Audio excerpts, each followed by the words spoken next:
Good afternoon, student. Today we will study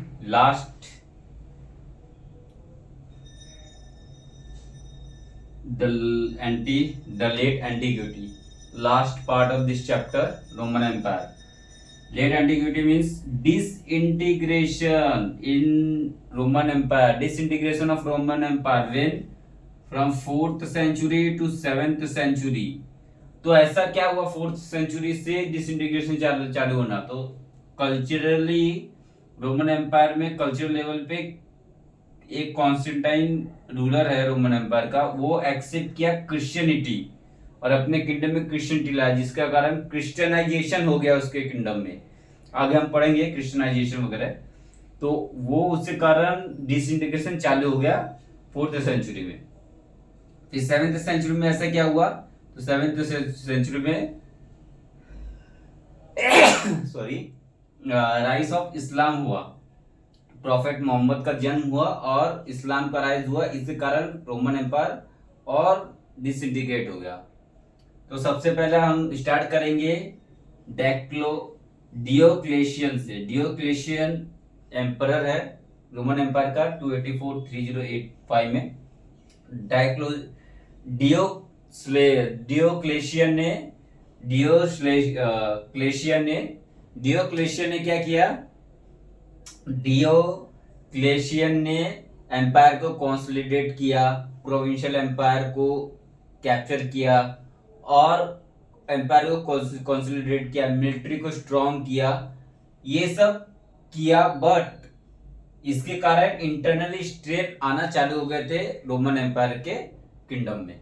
उसके बाद second most important kingdom है Constantine, और कॉन्स्टेंटाइन 313 सी के अराउंड था।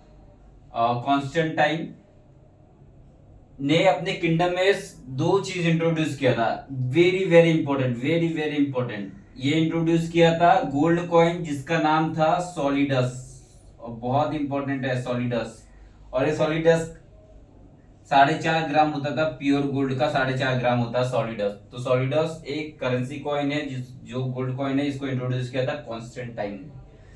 सेकंड, दूसरा जो कैपिटल था, जो कॉन्स्टेंटाइन था, उसने कैपिटल को चेंज कर दिया था। तो कैपिटल को चेंज कर दिया था कहां पे, कॉन्स्टेंटिनोपल, जो कि मॉडर्न टर्की में है। और टर्की का जो पुराना नाम क्या है, बाइजेंटियम। तो इसलिए इसको बाइजेंटाइन एम्पायर भी बोला जाता है, जो ईस्टर्न एम्पायर बन गया, वो बाइजेंटाइन एम्पायर हो गया। ये दो चीज किया था। अब ये क्यों अपना कैपिटल को वो टर्की में किया, ऐसा कुछ तो कारण होगा। जो कॉन्स्टेंटाइन ने अपने कॉन्स्टेंटिनोपल कैपिटल बनाया था टर्की में, और ये कॉन्स्टेंटिनोपल 3 साइड से सराउंडेड था बाय द सी। तो क्यों, क्योंकि वहां पे लॉन्ग डिस्टेंस ट्रेड होता था, वो लॉन्ग डिस्टेंस ट्रेड करता था ईस्ट कंट्री से। और ये हम लोग को लॉन्ग डिस्टेंस ट्रेड करता था ईस्ट कंट्री, कहां से पता चला, तो इजिप्ट में 100 ऑफ पेपेरिस पाया गया है। और पेपेरिस मतलब मैं आपको बताया था, एक जो ट्री, पपाया ट्री होता है, उसके रीड से उससे लिखा जाता था उसके ऊपर पूरा, तो वो है पेपेरिस। तो which show trade in gold, और Egypt contribute 2.5 million solidi a year. एक साल में 2.5 मिलियन सॉलिडी सिर्फ इजिप्ट से आता था एम्पायर, रोमन एम्पायर में। जस्टिनियन किंग था उसके टाइम, तो इसलिए इसने कैपिटल को चेंज कर दिया था कॉन्स्टेंटिनोपल। अब थर्ड रोमन, और ये और अब नेक्स्ट इंटीग्रेशन के कारण, मतलब ये जो गोल्ड कॉइन था इससे तो ट्रेड हुआ, और ये कैपिटल को जो चेंज किया उससे भी ट्रेड हुआ। बट इसने जो क्रिश्चियनाइजेशन लाया था अपने किंगडम में, ये क्रिश्चियनाइजेशन इसका पतन का कारण बना।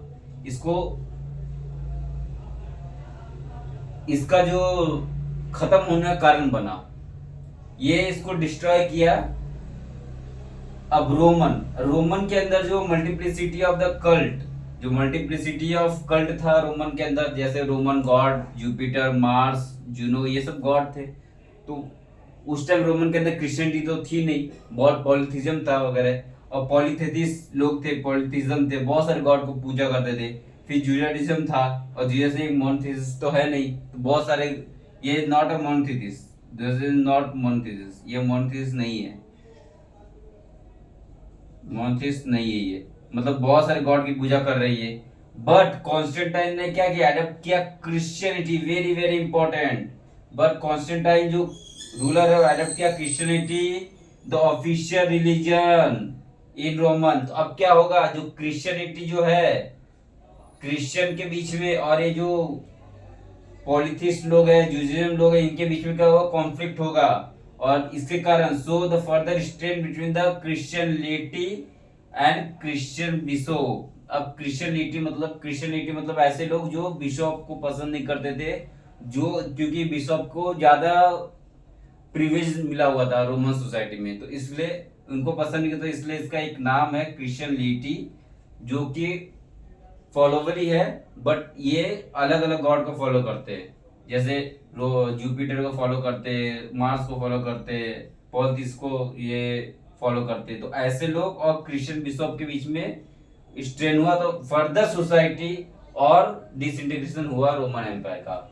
अब फोर्थ पॉइंट है, जो जर्मनी ग्रुप के लोग थे, जो नॉर्थ से आके अटैक कर रहे किए रोमन एम्पायर में, और वो लोग है गोथ, वंडाल्स, लोम्बार्ड्स, ऐसे लोग आए और अटैक किए रोमन प्रोविंसेस में, और रोमन को और फर्दर डिसइंटीग्रेट किया गया। अब एक विसिगोथ ऑफ द स्पेन, ये स्पेन विथिगोस जो थे, ये स्पेन को कैप्चर कर लिए रोमन से, और वहां पे किंगडम बना दिए, विथिगोस किंगडम ऑफ विथिगोस। तो इन्होंने डिस्ट्रॉय किया रोम को और एस्टेब्लिश किया किंगडम ऑफ विथिगोस। उसका फिर किंगडम ऑफ वांडाल्स बनाया गया, कहां पे, अफ्रीका। तो अफ्रीका का जितना टेरिटरी था, नॉर्थ अफ्रीका का, ये नॉर्थ अफ्रीका का जितना भी टेरिटरी था, सबको रोमन एम्पायर से ले लिया गया, और वहां पे वंडाल्स लोग ने अपना किंगडम बनाया, किंगडम ऑफ वंडाल्स। उसका लोम्बार्ड्स इन्वेजन हुआ और उसने इटली को ले लिया, वहां पे लोम्बार्ड किंगडम का फॉर्मेशन हुआ। एंड लेटर, अब ये फिफ्थ सिक्स पॉइंट यहाँ पे लिखा हूं मैं, कि सेसेनियन इन्वेजन हुआ। अब ये सेसेनियन वही है ईरान वाला, ये ईरान वाला है सेसेनियन इन्वेजन। अब ये इन्वेजन किया और रोमन का काफी प्रोविंसेस, काफी एरिया कैप्चर कर लिया। बट लेटर अरब जो थे, जो राइज हुआ था, राइज ऑफ इस्लाम, जो अरब थे, इन्होंने सेसेनियन को हरा दिया, और अरब ने अब कैप्चर कर लिया पूरा रोमन एम्पायर का प्रोविंसेस। और यहां से ही नेक्स्ट चैप्टर हमारा स्टार्ट होता है, जो सेंट्रल लैंड इन वर्ल्ड, और उसमें हम लोग पढ़ेंगे फिर उमैयद कैसे हुआ, अब्बासीड, आगे हम लोग पढ़ेंगे। तो ये लेट एंटिक्विटी में हमको ये 6 पॉइंट याद होना चाहिए। डायक्लोसियन जो आया, कंसोलिडेट किया एम्पायर को। कॉन्स्टेंटाइन 2 चीज इंट्रोड्यूस किया था, एक गोल्ड कॉइन सॉलिडस, और सेकंड कैपिटल को चेंज कर दिया था कॉन्स्टेंटिनोपल, जो कि इटली में है। उसका रोमन एम्पायर आया। रोमन एम्पायर में बहुत सारे रिलीजन थे और पॉलिथिस्ट और ये सब, बट कॉन्स्टेंटाइन ने क्रिश्चियनिटी अप्लाई कर दिया था, और इनके बीच में कॉन्फ्लिक्ट होगा, तो क्रिश्चियनिटी और क्रिश्चियन बिशप के बीच में कॉन्फ्लिक्ट हुआ, इसी कारण एम्पायर का और स्ट्रेन हुआ। और फिर जर्मन ग्रुप्स जो थे नॉर्थ से, जो कि गोथ, वांडाल्स, लोम्बार्ड, सब अटैक किए, और इसके कारण विथिगोस ऑफ स्पेन का किंगडम का फॉर्मेशन हो गया रोमन एम्पायर के लैंड में, और किंगडम ऑफ वांडाल्स का फॉर्मेशन हुआ नॉर्थ अफ्रीका में, जो कि रोमन का लैंड था। और लोम्बार्ड्स इन्वेजन हुआ इटली में, लोम्बार्ड किंगडम का फॉर्मेशन हुआ, और लास्ट ससेनियन इन्वेजन हुआ, और वहां पे रोमन एम्पायर का पूरा लैंड ले लिया गया। ऑलमोस्ट रोमन एम्पायर इस पार्ट में आते आते 2 पार्ट में डिवाइड हो गया। एक को हम लोग बोलने लगे वेस्टर्न रोमन एम्पायर और ईस्टर्न रोमन एम्पायर, और ईस्टर्न रोमन एम्पायर का कैपिटल बन गया कॉन्स्टेंटिनोपल। तो ऐसे ये पूरा चैप्टर खत्म, and empire across the 3 continent, ये हमारा वर्ल्ड हिस्ट्री का क्लास 11 का चैप्टर खत्म हो गया। अब हम नेक्स्ट चैप्टर पढ़ेंगे इस्लामिक लैंड जो कि जिसमें कि Umayyad caliphate, Abbasid caliphate, Fatima caliphate और भी बहुत सारे हैं, वो उसको आगे कंटिन्यू करेंगे। अगर वीडियो अच्छा लगा तो इसको लाइक करो, सब्सक्राइब करो और इसका स्क्रीनशॉट ले लो। और ये नोट्स है, यही नोट्स को हम लोग को यूज करना है एग्जाम के आंसर राइटिंग में। अब जैसे एंटीक्यूटी में कोई आ गया क्वेश्चन, तो बस आपको इतना ही पॉइंट याद होना चाहिए और ये पॉइंट से आप 3 पेज भर दो, 2 पेज भर दो आराम से। इससे ज्यादा और कुछ याद करने की जरूरत नहीं है। तो ये मोर देन सफिशिएंट है, बहुत अच्छा है।